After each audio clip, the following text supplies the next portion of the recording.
Richard Laurie had always been the kind of neighbor anyone would be lucky to have, quiet, respectful, and always willing to lend a helping hand.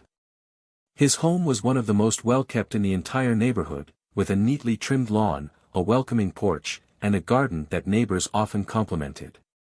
But despite his efforts to be a good member of the community, there was one person who seemed determined to make his life difficult: Karen Goodrow. Karen was the self-appointed queen of the HOA, constantly patrolling the neighborhood as if she owned it. She had a habit of scrutinizing every little detail, but it was clear to Richard that her biggest issue wasn't overgrown lawns or trash cans left out too long, it was him. At first, it was subtle. She'd leave notices about minor infractions that no one else seemed to get. A warning about his mailbox being the wrong shade of black, a complaint about the excessive height of his perfectly standard fence. But over time, the hostility became harder to ignore. Karen made snide remarks about how certain people should know their place, how the neighborhood had a certain standard to uphold. The message was clear: she didn't want him there. Richard, however, wasn't the type to be easily intimidated. He had worked hard for everything he had, and no overbearing HOA busybody was going to push him out of his own home. He ignored her petty complaints and continued to live his life, refusing to let her behavior get to him. But Karen wasn't done. She wanted him gone, and she was willing to go to extreme lengths to make it happen. After 2 weeks on a much-needed vacation, Richard was looking forward to nothing more than sleeping in his own bed again. The trip had been a perfect getaway: beaches, good food, and a break from the everyday stress. As he drove through the familiar streets of his neighborhood, he sighed in contentment. Home sweet home. But that feeling was short-lived. As he approached his house, Richard's brow furrowed. Something was wrong. A large "For Sale" sign was planted firmly in his front yard, and standing beside it was none other than Karen Goodrow, chatting with a well-dressed couple. The sight sent a surge of anger through him. He hadn't authorized any sale.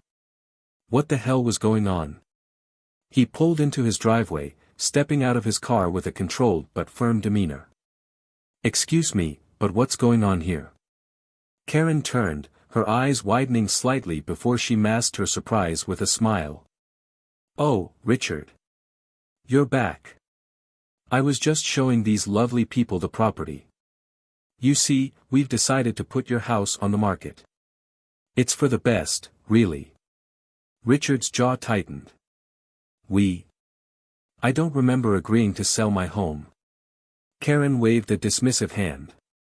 "Well, technically, the HOA has the authority to determine what's best for the community, and, frankly, Richard, your home just doesn't fit the neighborhood aesthetic." He folded his arms. "Not fitting. I've lived here for years. My house is one of the best maintained on this street." Karen gave him a pitying smile, lowering her voice as if she were doing him a favor. "Now, Richard, let's not make this difficult. We both know this neighborhood thrives on a certain cohesion. It's nothing personal, of course." Richard let out a humorless chuckle, shaking his head. "Oh, Karen. You have no idea who you're messing with." Karen's smug smile didn't waver, but Richard could see the flicker of uncertainty in her eyes. "Richard, I know this might be hard to accept, but the HOA is just looking out for the community. This decision was made with everyone's best interests in mind," she said, clasping her hands together as if she were being reasonable. Richard let out a small chuckle, shaking his head. "Karen, you seem to think the HOA has more power than it actually does." Karen scoffed. "We have every right to ensure this neighborhood remains exclusive." "Exclusive?" Richard repeated, arching a brow. "And what exactly do you mean by that?" Karen hesitated for half a second before recovering. "Oh, you know. Just a certain standard of living. We wouldn't want," she stopped herself, realizing she was towing the line too obviously. Richard sighed, pulling out his phone. "Hold that thought." He dialed a number and waited as the call connected. Within minutes, a sleek black car pulled up to the curb, and a tall man in a tailored suit stepped out. Karen's fake smile faltered. "Who's this?" The suited man walked up and shook Richard's hand. "Mr. Lorry, is there a problem?" "Yeah," Richard said, nodding toward the "for sale" sign. "Seems someone thinks they can sell my house without my permission." The man turned to Karen with a questioning gaze. "Ms. Goodrow, I assume you have legal documentation authorizing this sale?" Karen stammered, her confidence finally cracking. "Well, as the head of the HOA, I have a duty to the community. We have the right to oversee who lives here." The man smirked. "Ms. Goodrow, you must not be aware. Mr. Lorry isn't just a homeowner here. He owns this entire development." Silence. Karen's eyes widened, her face turning ghostly pale. What? Richard gave her a slow, satisfied nod. "That's right. I built this neighborhood from the ground up. I own every single property here, including yours, Karen." Karen took a step back, blinking rapidly as if she had just been hit with a truck. That can't be right. You're lying." Richard pulled up a set of documents on his phone and held them up for her to see. "These say otherwise. I let the HOA handle minor regulations, but at the end of the day, I have the final say on everything. And since you've decided to take it upon yourself to illegally sell a property that doesn't belong to you, well, that's a serious problem." Karen's hands shook as she tried to compose herself. "Richard, let's not be hasty. I was just trying to do what's best for everyone. Surely, we can work something out." Richard smirked. "Oh, now you want to talk? After years of harassing me? After trying to force me out of my own home?" Karen's voice turned desperate. "It was just a misunderstanding." The suited man cleared his throat. "Misunderstanding or not, Ms. Goodrow, what you've done is highly illegal. And since Mr. Lorry owns your home, he has every right to make a decision regarding your future here." Karen gasped. You wouldn't." Richard's smirk widened. "Oh, I would." Panic fully set in, and Karen's entire demeanor changed. "Richard, please. I didn't mean anything by it. We can fix this." Richard crossed his arms. "There's only one thing that needs fixing, Karen, and that's your residency here. Consider this your eviction notice." Karen opened her mouth to argue, but no words came out. She had spent years making Richard's life miserable, and now, karma had finally caught up with her. Karen's face twisted in a mix of rage and desperation. "You can't do this," she shrieked, gripping the eviction notice like it was a death sentence. "I have rights. I'll fight this." Richard remained unfazed, his arms crossed over his chest as he regarded her with a calm, almost amused expression. "Go ahead, Karen. Fight it. But considering you forged documents, attempted to sell a house that wasn't yours, and abused your power in an HOA that I own, you won't have a leg to stand on." Karen's breathing became erratic. She had spent years terrorizing Richard and others in the neighborhood, feeling untouchable in her self-appointed role as the enforcer of community standards. But now, she was the one being pushed out.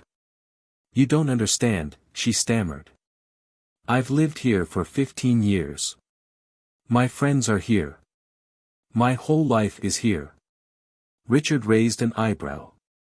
"And how many people have you tried to push out? How many families did you make miserable with your nonsense rules?" Karen's lips trembled, but she didn't respond. She knew the answer. "Too many." The suited man beside Richard cleared his throat. "Ms. Goodrow, the legal process will move quickly given the overwhelming evidence against you. You have 30 days to vacate the premises, or we will proceed with an official eviction." Karen turned toward the small crowd of neighbors that had gathered, hoping for some kind of support.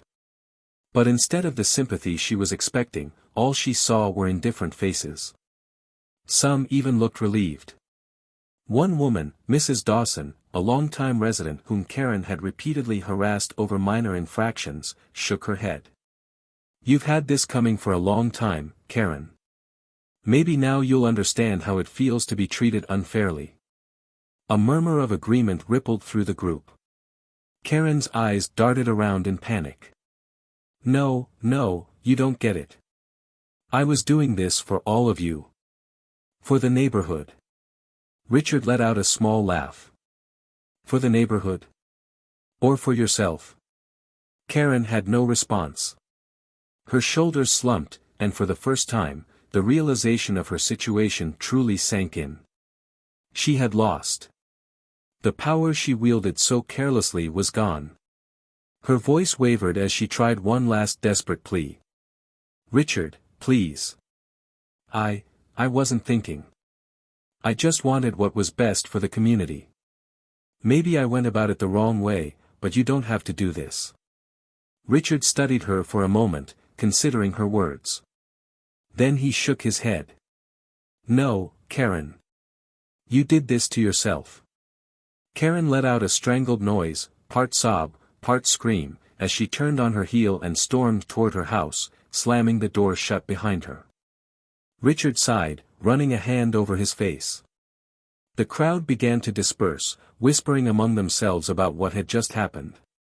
Some patted him on the back, thanking him for finally putting an end to Karen's tyranny. Others simply nodded in approval before returning to their homes. The suited man closed his folder and turned to Richard. "I'll have the paperwork finalized by the end of the week. If she refuses to leave after 30 days, we'll proceed with formal eviction." Richard nodded. "Sounds good." As the man walked back to his car, Richard took one last look at Karen's house. The curtains were drawn, and the lights were off. For the first time in years, the neighborhood felt peaceful. But it wasn't over yet. There was still one final step to take. 30 days passed faster than expected. Karen had put up a fight at first, trying to rally support from her few remaining allies in the HOA, but it quickly became clear that no one was willing to go to war for her. Eventually, she accepted defeat. On the final day of her eviction notice, she packed up her things and left, her once proud demeanor shattered. Richard watched from his porch as a moving truck pulled away from Karen's driveway. She didn't say goodbye. She didn't even look back. Just like that, she was gone. And the neighborhood? It breathed a sigh of relief. With Karen out of the picture, the HOA underwent a massive overhaul. Richard ensured that new leadership was elected, people who actually cared about the community rather than controlling it. The ridiculous, arbitrary rules that Karen had enforced so aggressively were tossed out. No more fines for slightly mismatched mailboxes, no more warnings about improper holiday decorations, and no more Karen lurking around, waiting for someone to step out of line.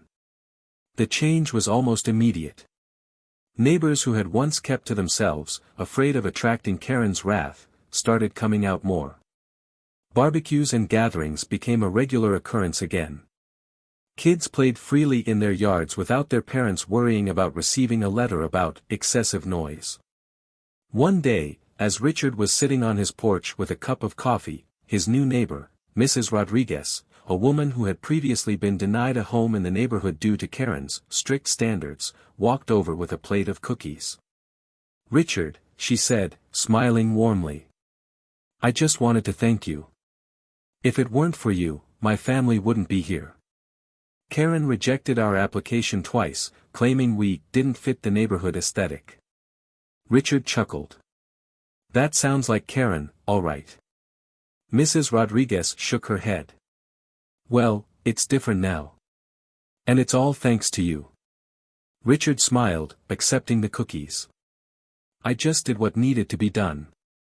As the sun set over the neighborhood, a sense of peace settled over him.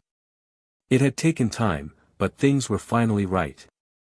The neighborhood had been reclaimed, not by one person enforcing their will, but by a community coming together. And for the first time in years, Richard truly felt at home. As he leaned back in his chair, watching the street fill with laughter and life, one of his new neighbors called out, "Hey, Richard. Heard you finally took out the trash." Richard grinned, raising his coffee cup in a toast. "Yeah," he said. "And the neighborhood's never looked better."